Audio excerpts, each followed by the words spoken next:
Welcome back to my channel on construction site. दोस्तों, जैसा आप जानते हैं कि मैं हर बार आपको बिल्डिंग में होने वाले कामों के बारे में बताता हूं। तो आज हम प्लास्टर के बारे में बात करेंगे कि प्लास्टर क्या होता है। तो दोस्तों, प्लास्टर एक निर्माण प्रक्रिया है जिसमें बिल्डिंग के सतहों को, जैसे छत हो गया, कॉलम हो गए, दीवारें हो गए, यहाँ की खुरदुरी जगहों को मोर्टार के द्वारा ढकने का या उस पर चिकनी सतह बनाने का प्रोसेस है। 9 सेकंड हम देखते हैं कि प्लास्टर कितने प्रकार के होते हैं। तो दोस्तों, प्लास्टर आप अपने घर में 3 प्रकार के करवा सकते हैं। पहला चूने का, दूसरा सीमेंट का और तीसरा जिप्सम का।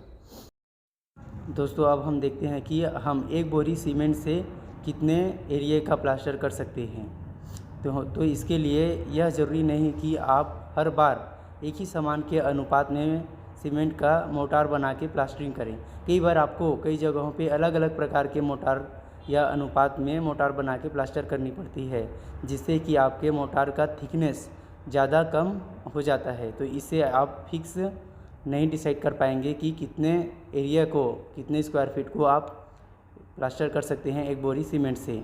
लेकिन सामान्यतः एक बोरी सीमेंट से आप 200 स्क्वायर फीट यानी 10 × 20 का जो फीट एरिया रहता है उसको आप आसानी से प्लास्टरिंग कर सकते हो।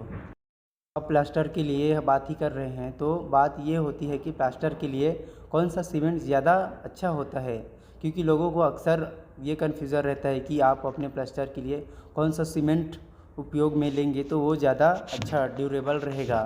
तो इसके लिए OPC 43 का सीमेंट बहुत ज़्यादा चलन में है, या इसको लोग ज़्यादा चूज़ करते हैं। तो चलिए जानते हैं कि OPC 43 सीमेंट कौन सी होती है।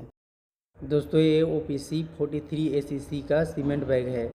ही साथ आप JSS, पराशक्ति और अल्ट्राटेक के सीमेंट का भी यूज़ कर सकते हैं, क्योंकि बहुत सारी जगहों में ये बहुत ज़्यादा यूज़ किया जाता है। दोस्तों, सामान्य रूप से प्लास्टर घर के आंतरिक भागों में 10 से 15 mm तक रखनी चाहिए, जो उसकी थिकनेस होती है मोर्टार की, और तथा बाहर में जो आप मोटाई रख रहे हैं वो 20 से 25 mm की मोटाई रखनी चाहिए। तो दोस्तों, अब हम जानते हैं कि प्लास्टर दीवारों पे या अपने घर पे क्यों करवाना चाहिए। प्लास्टर करवाने से हमारे घर की सतह चिकनी दिखती है, यह सुंदर दिखने लगती है, तथा जिप्सम का प्लास्टर करने से वह नमी सोख लेती है, जिससे हमको फ्रेश हवा मिलता है। साथ ही साथ इससे किसी भी प्रकार के छोटे जीव, चूहे हो गए, चींटी हो गए, ये दीवार से इस पार आ नहीं जा सकते, जिससे कि हमारी छत का, दीवार का ड्यूरेबिलिटी बढ़ता है।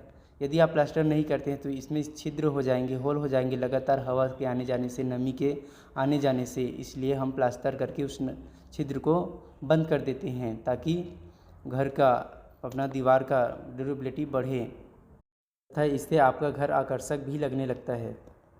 तो दोस्तों, अब यदि आपने घर बनाया है तो उसमें प्लास्टर कर रहे हैं, तो कच्चा पट्टा या सीमेंट का जो प्लास्टर कर रहे हैं वो करने के बाद आपको कम से कम 15 दिन तक रुकना होगा पक्का पट्टा यानी जिप्सम का पुट्टी या प्लास्टर करने के लिए।